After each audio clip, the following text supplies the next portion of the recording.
Hello, my name is Stephen Hafner. I'm a full-time instructor here at Nassau Community College. I've created a few videos for you to help you utilize Mastering A&P to its fullest extent. In this first video, I'd like to show you how you access the Mastering A&P using Brightspace.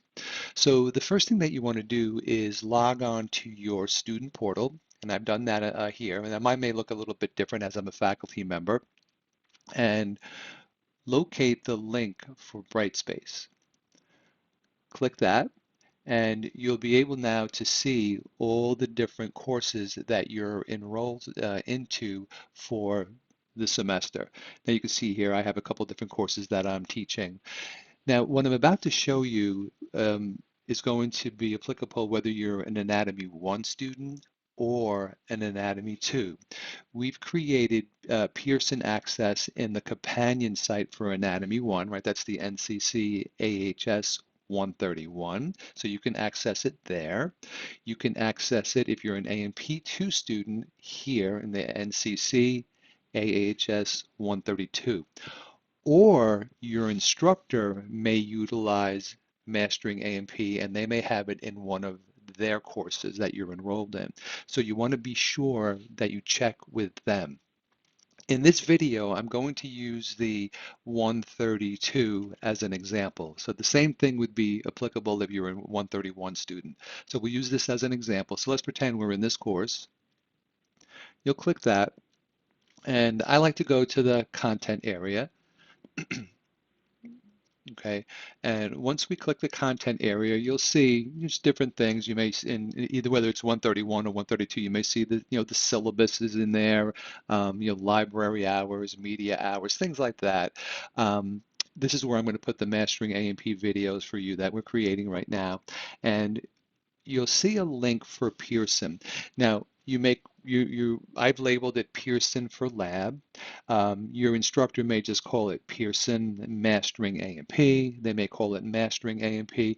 You may want to check for them, but whatever they call it, this is what you're going to access. So in my example here, we're going to click Pearson for Lab, and we're in it now. And then you want to click the Pearson right over here.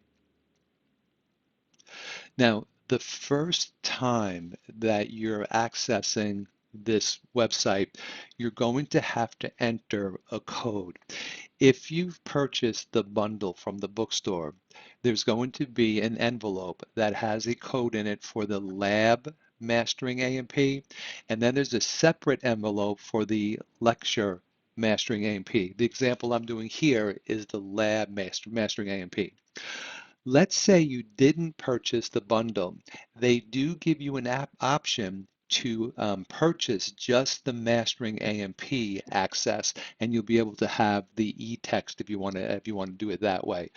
So let's say you've now enrolled into the Mastering A&P, you registered for it. You're going to open the course.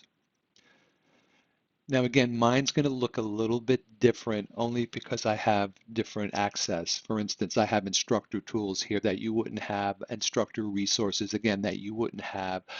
What you are going to see is probably the e-text. So you can access the lab book via your phone or your computer.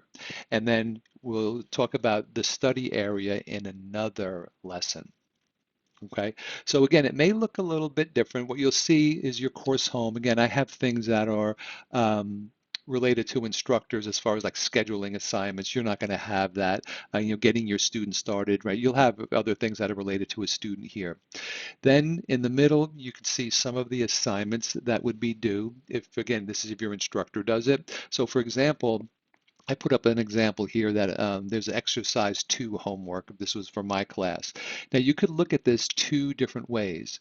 The calendar way would be like this, and you could see I made the due date, January 25th here. So the students could click on this and then they could do the homework assignment. The other way that you could look at it, again, your instructor may have it set up this way, where all the assignments are listed out and they make them available as the semester goes on. Okay, so that's what I wanted to show you in this video is just accessing the the Brightspace course and then entering the Brightspace course in Pearson. In the next lesson, we'll take a look at the e-text.